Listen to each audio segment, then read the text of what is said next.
تو نے اللہ کی بارگاہ میں میرے خلیفے کو وسیلہ بنایا صرف ایک تھوڑے سے مقام کے لیے. اگر آج تو صرف ایک وسیلہ بنا رہا تھا تو یہ دعا کرتا کہ اس قرۂ عرض پر، اس دنیا میں جہاں جہاں بھی غیر لوگ ہیں، غیر کلمہ پڑھنے والے لوگ ہیں، تو ان سب کے لیے اگر دعا کر دیتا تو آج اللہ تبارک و تعالیٰ میرے خلیفے کی برکت سے، اس وسیلے کی برکت سے پوری دنیا کو کلمہ پڑھا کر سبحان اللہ.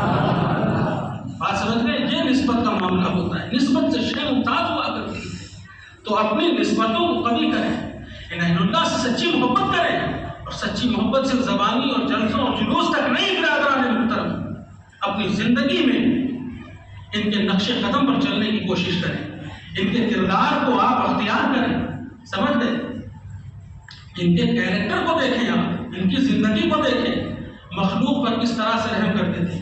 آج ہمارا معاشرہ یہ ہے کہ ہمارا پڑوسی ہم سے پریشان، ہمارے گھر والے ہم سے پریشان، ہمارے رشتہ دار ہم سے پریشان، کوئی ہمارے پاس بیٹھنے کو تیار نہیں ہے. یہ حال ہم نے بنا دیا ہے. لیکن وہی اللہ کے ایک واقعہ میں نے پڑھا، حضرت ابراہیم بن ادھم رحمۃ اللہ علیہ. توجہ ہے نا آپ کی؟ حضرت ابراہیم بن ادھم رحمۃ اللہ علیہ یہ سفر حج کے لیے جا رہے تھے. تاریخ یہ بھی بتاتی ہے کہ حضرت ابراہیم بن ادھم رحمۃ اللہ علیہ یہ بلخ و بخارا کے بادشاہ تھے. آپ نے سنا ہوگا کہ انہوں نے جب اللہ تبارک و تعالیٰ کا قرب انہیں حاصل ہو گیا، اللہ تبارک و تعالیٰ نے انہیں اپنا ولی بنا لیا، تو پھر ان کا حال یہ ہوا کہ بلخ و بخارا کی بادشاہت پر انہوں نے ٹھوکر مار دیا. سمجھ گئے؟ رات کے سناٹے میں انہوں نے شاہی لباس کو اتارا رکھ دیا اور ایک گدڑی کو اختیار کر لیا، یعنی ایک پرانا بوسیدہ کپڑا اسے پہنا اور رات کی تنہائی میں نکل گئے. اب صبح سارے لوگ حیران ہیں، پریشان ہیں، ماجرا کیا ہے؟ پتہ چلا بادشاہ سلامت چلے گئے کہیں. لوگ ان کو ڈھونڈ رہے ہیں، کئی روز تلاش کیا، نہیں ملے. کافی روز کے بعد جنگل و بیابان میں لوگ تلاش کرتے کرتے دریائے دجلہ کے کنارے پہنچ گئے تو دیکھا کہ دریائے دجلہ کے کنارے ایک شخص بیٹھا ہوا ہے، بال بکھرے ہوئے ہیں، پھٹا پرانا کرتا پہنے ہے، اس میں پیبند لگا رہا ہے، سوئی دھاگے سے اس کپڑے کو سی رہا ہے. آپ جانتے ہیں اس کے بعد لوگوں نے دیکھا غور سے کہ ارے یہ تو کوئی اور نہیں، یہ تو بادشاہ سلامت ہے، یہ تو ابراہیم بن ادھم ہے. لوگوں نے کہا کہ حضور آپ یہاں ہیں، تخت شاہی انتظار کر رہا ہے، آپ چلیں، شاہی لباس انتظار کر رہا ہے. حضرت ابراہیم بن ادھم خاموش ہیں، کچھ نہیں کہتے، اپنی اس سوئی کو اس دریا میں ڈال دیتے، دجلہ میں جو عراق میں ہے. سمجھ گئے نا؟ اور جب دجلہ میں اس سوئی کو ڈالا، حکم دیا ہے دجلہ کی مچھلیوں میری سوئی کو واپس کرو. اتنا کہنا تھا، ہزاروں ہزار مچھلیاں نمودار ہو جاتی ہیں، دریا میں نمودار ہو جاتی ہیں. ہر مچھلی کے منہ میں ایک سوئی ہے. کہا نہیں مجھے اتنی سوئی نہیں چاہیے، مجھے تو وہ سوئی چاہیے جس میں دھاگا پڑا ہوا ہے. سبحان اللہ. اتنا کہنا تھا، تاریخ بتاتی ہے کہ ایک مچھلی حاضر نمودار ہوئی جس کے منہ میں وہی سوئی تھی جس میں دھاگا پڑا تھا. اب حضرت ابراہیم بن ادھم فرماتے ہیں دیکھو ماجرا کو سمجھ میں آیا، جب تک میں بلخ و بخارا کے مسند پر تھا، تمہارا حاکم تھا، حکومت صرف بلخ و بخارا تک تھی. آج میں اپنے رب کے قریب ہو گیا ہوں، آج مجھے اللہ کا قرب حاصل ہو گیا ہے. اب حکومت ہماری بلخ و بخارا تک نہیں ہے. ارے نادان، جانتے ہو اب اگر میں اشارہ کر دوں تو یہ سورج کی زمین پر اتر آئے، یہ چاند کی زمین پر اتر آئے. جب تک میں تمہارے درمیان تھا بلخ و بخارا تک حکومت تھی، آج اللہ نے اپنے قریب کر لیا ہے. آج تو 18,000 مخلوق پر آج حکومت کر رہا ہوں. یہ اللہ کا قرب ہے، یہ اللہ کے ولیوں کی شان ہے. یہ وہی ابراہیم بن ادھم ہے. برادران محترم، 12 سال لگ گئے میں حج کے سفر کرنے میں. 5 منٹ اور آپ سے چاہوں گا. 12 سال میں یہ پہنچے حرمین شریفین. آج حج کرنے جاتے ہیں ہم اور آپ 5 گھنٹے 6 گھنٹے میں پہنچ جاتے ہیں جدہ شریف. ہوتا ہے کہ نہیں؟ فلائٹ کے ذریعے سفر بڑا آسان ہے.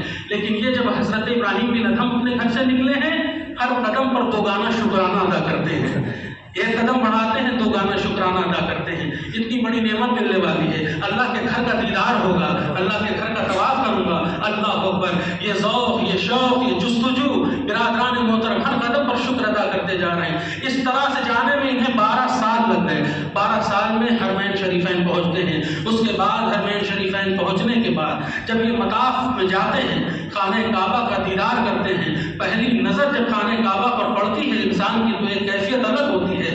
ابراہیم بن ادھم جب مطاف میں اترے ہیں، نظروں کو جھکائے ہیں کہ اب کعبے کا دیدار ہوگا، جس کعبے کو دیکھنے کے لیے 12 سال لگ گئے، اور جب آنکھ اٹھا کر دیکھتے ہیں تو سامنے کعبہ نظر نہیں آ رہا ہے۔